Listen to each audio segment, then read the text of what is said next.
नमस्कार। आज कुरुक्षेत्र भूमि पहुंचा है करनाल डिस्ट्रिक्ट हल्का घरोंडा गांव कुटेर में। यहां हमारे बीच मौजूद है भावी सरपंच करपाल जी।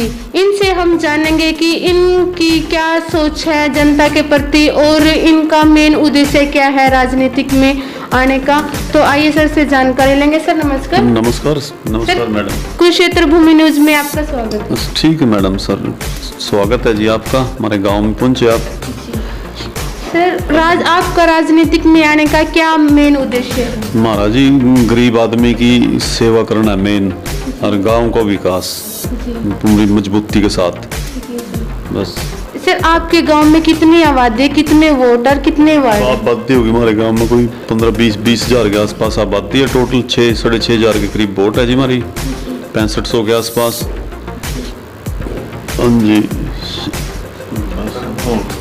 सर आप युवाओं के प्रति आपकी क्या सोच है? युवा साथी है बेरोजगारी के कारण नशे की ओर आकर्षित होता जा रहा है, तो आपकी क्या ऐसी सोच है? आपके मन में ऐसी कौन सी प्रक्रिया है? अगर आपके ग्रामवासियों का आशीर्वाद रहता है, सत्ता में आते हो, तो आप ऐसे अपने गांव में क्या क्या मुहिम लागू करना चाहोगे जिससे बच्चे नशा से मुक्ति पास के और अपना भविष्य की ओर बढ़े? नशे में तो सारे गांव का सहयोग मिला तो नशा तो खत्म ही हो जाए गांव से। सरपंच की बड़ी जिम्मेवारी हो मैडम। और विकास है मेन तो गांव में। हमारे पानी की निकासी नहीं पूरे गांव में। हमारी यूनिवर्सिटी में 150 एकड़ जमीन गई कुटेल की, उसमें कोई हमारा हिस्सा नहीं बिल्कुल भी, किसी भी चीज का। मेडिकल में, क्लरिकल में, स्वीपर में कोई हिस्सा नहीं मिला गाँव में, ना पैसा मिला गाँव ना एक में भी। उसमें हिस्सा लेंगे अपना हरियाणा सरकार से अगर जो मौका मिला। सर आपके गांव की इनकम कितनी है? इनकम होगी 50-60 लाख रुपए पर साल की। ज़्यादा थी इनकम तो हमारी जमीन पंचायती, इसमें हमारी यूनिवर्सिटी बनी, मेडिकल यूनिवर्सिटी, उसके अंदर चली गई 134-35 एकड़ जमीन। तो ये भी जमीन तो काफ़ी बच रही। ग्रांट है जी, ग्रांट में तो कोई नहीं। सरकार तो बहुत सहयोग कर रही। गाँव के सरपंच है हमारे, वो विकास नहीं कर रहे बढ़िया तरीकों। गांव में सफाई ने बिल्कुल, कर्मचारी भी ना के बराबर ही है, उसका खुद का काम कर रहे सब सारे। हमारे सरपंच का खुद का काम कर रहे सारे। स्वीपर है गांव के 5-6 लोग, तो वो काम नहीं कर रहे। तो फिर आपने सरपंच को ये बात बोली कि पूरे गांव में सफाई होनी चाहिए? सारे गांव ने बोल रखी, कोई किसी की सुनाई नहीं कर रहे। वो पूरा गांव बोला जी उसकी मौसी की सफाई कर रहे हैं, मतलब मान लो कि सरपंच की सफाई है, बाकी गाँव की कुछ नहीं। और भी बहुत से काम रुक रहे गाँव में।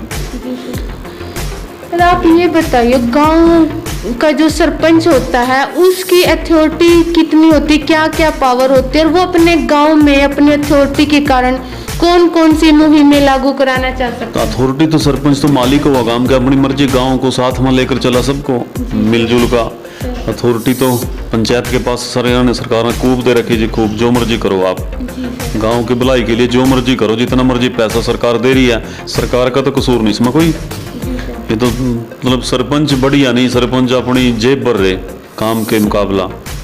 जी सर आप ये बताइए, जो महिला है, बेटियां हैं, गवर्नमेंट का नारा है कि बेटी बचाओ बेटी पढ़ाओ, तो आपकी क्या सोच है? और महिला आज बेटियां अपने घर में भी सुरक्षित नहीं है, तो आप अगर सत्ता में आते हो अपने गांव में महिलाओं के प्रति, बेटियों के प्रति क्या सुरक्षा देना चाहोगे? क्या क्या फैसिलिटी चाहते हो अपने? मैडम सब तो पहले तो गुड़िया सेफ रहनी चाहिए, पढ़ाई करा, कॉलेज में जावा, उनके साधन का इंतजाम होना चाहिए। हरियाणा सरकार खूब देरी रोडवेज की बस लग जाए गाँव में, बेटी जाओ रहो उनका। बाकी पंचायत के सहयोग से पूरी मतलब पहरा देना अच्छी तरीके।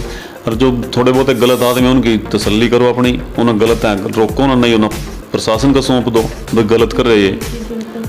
तो जैसे आपका सीएम सिटी करनाल से लगते ही आपका गांव है, तो आप अपने गांव को किस तरह चमकाना चाहते हो, सौंदर्यकरण, अगर आप सत्ता में आते हो? हम सत्ता में आते जी हरियाणा में 1 नंबर पर ले आऊंगे कुटेल गाँव ना जी। हाँ जी, हरियाणा में 1 नंबर पर कुटेल गाँव होगा अगर जो हम सरपंच बनते हैं तो। बाकी मौके पर देख लियो, आप भी बैठे ही हो के कुछ हो रहे हैं। अगर जो हमारा नंबर पड़ेगा उसके बाद है जी। बाकी गाँव की मर्जी है, ठीक लगेंगे ठीक है, नहीं मर्जी तो गांव की चलेगी। जनता है तो जो मर्जी फैसले करो, बढ़िया होंगे सब बन जाएंगे, नहीं बढ़िया होंगे तो कोई बात नहीं जी। तो पब्लिक का आशीर्वाद हो वही मंजूर होगा। हाँ जी। तो जैसे कोरोना महामारी चल रही है, कोविड-19, पूरा देश प्रदेश इस महामारी से जूझ रहा है और सर पर्व भी नज़दीक है और वो पर्व मनाने भी जरूरी है। तो आप अपने ग्रामवासियों को किस प्रकार शुभकामनाएं देना चाहते हो और उस बीमारी से बचाव भी रखें और मनाएं भी? ठीक है मैडम, वो तो मतलब पूरा देश के वर्ड ही है, इसमें तो परेशान सारा, तो इसमें तो मतलब बचाव ही ठीक है। जिसमें एक साल नहीं मनाएंगे उसमें तो कोई दिक्कत नहीं, अपने घर में मना लेंगे, सब अपने घर में रुक का। बाकी परमात्मा आशीर्वाद देगा, सब ने सुख शांति रखा सब माँ। देखिए आज हमारे बीच में मौजूद थे घरोंडा डिस्ट्रिक्ट करनाल और हल्का घरोंडा गांव कुटेल भावी सरपंच करपाल जी थे। इनकी अच्छी सोच है लड़कियों के प्रति और गांव के प्रति, विकास के प्रति। तो हम सर की जो अपील है वो जन जन तक पहुंचाएंगे और बने रहे कुरुक्षेत्र भूमि। धन्यवाद। धन्यवाद मैडम।